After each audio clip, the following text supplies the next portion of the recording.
这个是我们世间法，讲世间法了。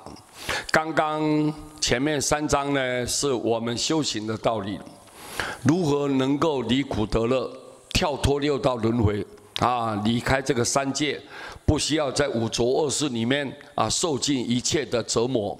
那么前面3章都是在介绍出世法，这一章呢，各位是我们入世法，入世法。各位大家好，南无阿弥陀佛。师父写这一章，特别给各位大家互相鼓励。你不杀生而能够护生呢，不要去杀害众生。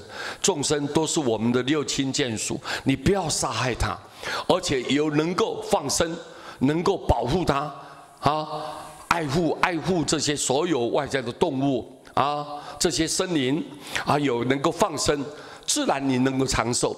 佛就告诉我们，放生就能长寿，所以我们应该要鼓励大家啊，多放生，多放生哈，要爱护众生，不偷盗而能够布施，自然就富贵了。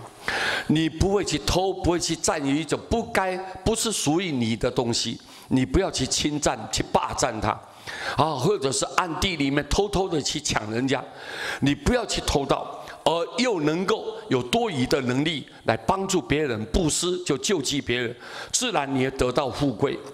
有施就有得嘛，舍得有舍才会得，所以你自然就会富贵了。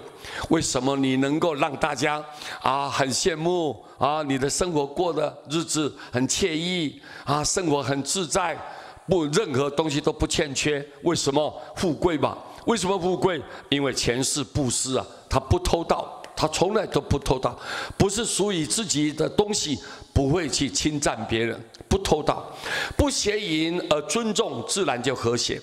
夫妻以外的没有发生任何关系，就尊重别人，能够爱戴别人，疼爱惜别人啊，所以佛一直告诉我们，只要能够不邪淫而能尊重别人，那自然和谐，社会啊不会纷乱，社会不会纷乱，大家一片祥和，一片祥和，家庭也会非常的和乐，日子过得非常的太平。所以不要邪淫而能尊重别人，自然就和谐；不妄语而守信，自然语好。就妄语，这是白的，你把它讲成黑的，人家就是对的，你把它讲错的，你没有看到，你说你有看到，各位这妄语嘛，对不对呀？妄语欺骗，用欺骗的手段，你不守信用，不守信用。如果你能够妄语而能又守信的话，自然你的名誉名声就会特别好，大家很恭敬你，人格高尚，这个做人的品德非常的崇高，大家非常喜欢跟你在一块，因为你讲话很实在嘛，很坦白。各位哦，你值得信赖，所以大家你名誉自然的啊，就整个啊，就大家非常的。好像有我们一种香啊，那种花呀，如果香的花，你不需要去扇它，它自然就很香的，对不对啊？对不对？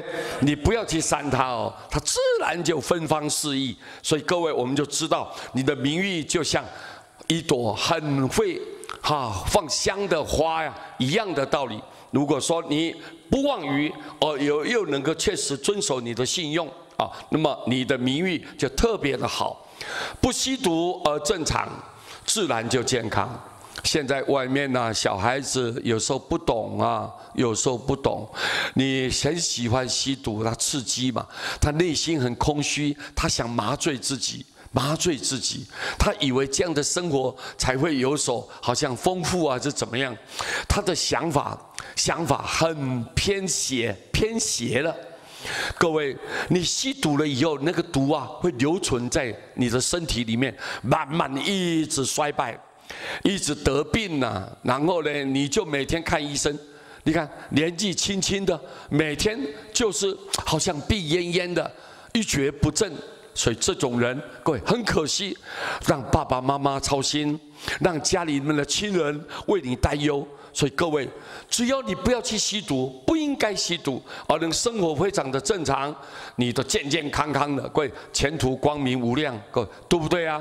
所以我们应该要这样。所以这个佛都告诉我们，佛告诉我们，这个是世间法，只要我们能够遵守这5点，把它做好，社会更和谐，家庭更和乐，你自己本身的人生道路也一帆风顺，各位对不对啊？